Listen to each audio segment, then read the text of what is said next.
অজু করার সময় এই মারাত্মক পাঁচটা ভুল কাজ যারা করেন তারা একটু মনোযোগ দিয়ে আজকের আলোচনা শুনবেন।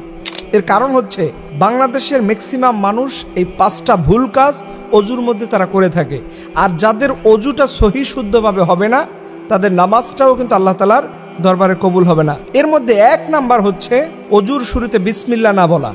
এই বিসমিল্লাহ বলার ব্যাপারে ফিকহের থট অনুযায়ী কেউ কেউ বলেছে এটা ফরজের মতো, আবার কেউ কেউ বলেছে না এটা সুন্নতের মতো। তবে খুবই গুরুত্বপূর্ণ একটা বিষয় হচ্ছে অজুর শুরুতে বিসমিল্লাহ বলা।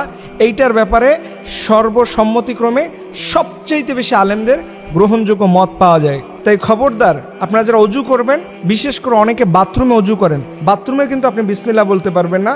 বাথরুমে ঢোকার আগে বিসমিল্লাহ বলে এরপরে বাথরুমে ঢুকে আপনি অজু করবেন। এই বিসমিল্লাহ না বলে আপনি যেন কখনো অজু না করেন।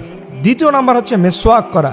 মেসওয়াকের ব্যাপারে বিশ্বনবী বলেছেন এটা এত গুরুত্বপূর্ণ যে রাসূল সাল্লাল্লাহু আলাইহি সাল্লাম বলছে আমি আর একটু বেশি করলে উম্মতের জন্য এটা ফরজ হয়ে যেত, শুধুমাত্র তাদের কষ্ট হবে এই কারণে আল্লাহ তাআলা ফরজ করে নি। সো আপনি অজু করার আগে অবশ্যই মেসওয়াক করে নেবেন। 3 নাম্বার হচ্ছে কুলি করা। অনেকে দেখবেন মুখে পানি নেয় আর ফেলে দেয়, না, এটা একটু মুখের ভিতরে কয়েকটা সেকেন্ড রেখে ভালোভাবে গার্গিল করতে হবে, ভালোভাবে কুলকুচি করতে হবে, সুন্দরভাবে যেন মুখটা ফ্রেশনেস আসে।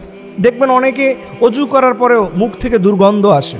খবরদার, এই কুলি যারা সুন্দরভাবে করবেন না তাদের অজুটা কখনো আল্লাহ তাআলার দরবারে কবুল হয় না। 4 নাম্বার, এটা খুবই গুরুত্বপূর্ণ, নাকের এই জায়গাটাতে আমাদের নরম দুটো হাড্ডি আছে, এইখানে আপনি সামান্য পানি পৌঁছে দিবেন।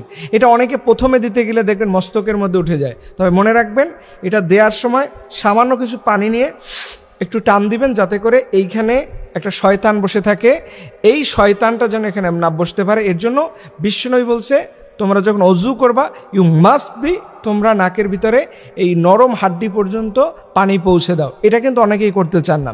সর্বশেষ এবং 5 নাম্বার, যারা অজু করার সময় দেখবেন প্রচুর পরিমাণে পানি খরচ করেন, পানি লাগে 1 মগ, আপনি খরচ করতেছেন আধা বালতি, সাবধান হয়ে যান।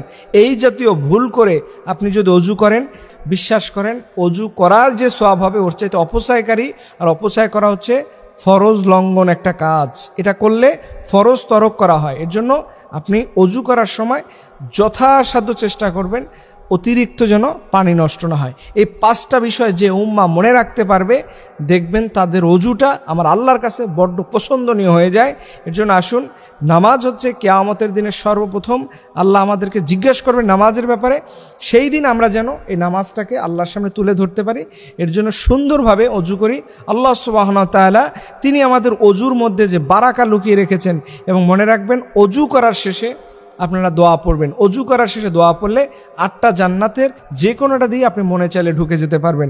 এর জন্য অজু করার সময় আপনি খেয়াল রাখবেন সহি শুদ্ধভাবে অজু করা হয়েছে কিনা, এটা অবশ্যই আপনার জানা দরকার। আল্লাহ সুবহানাহু ওয়া তাআলা তিনি আমাদের সবার অজুকে পরিচ্ছন্নভাবে ইসলামিক দৃষ্টিকোণে পরিপূর্ণভাবে কবুল করুক। সকলে আমিন।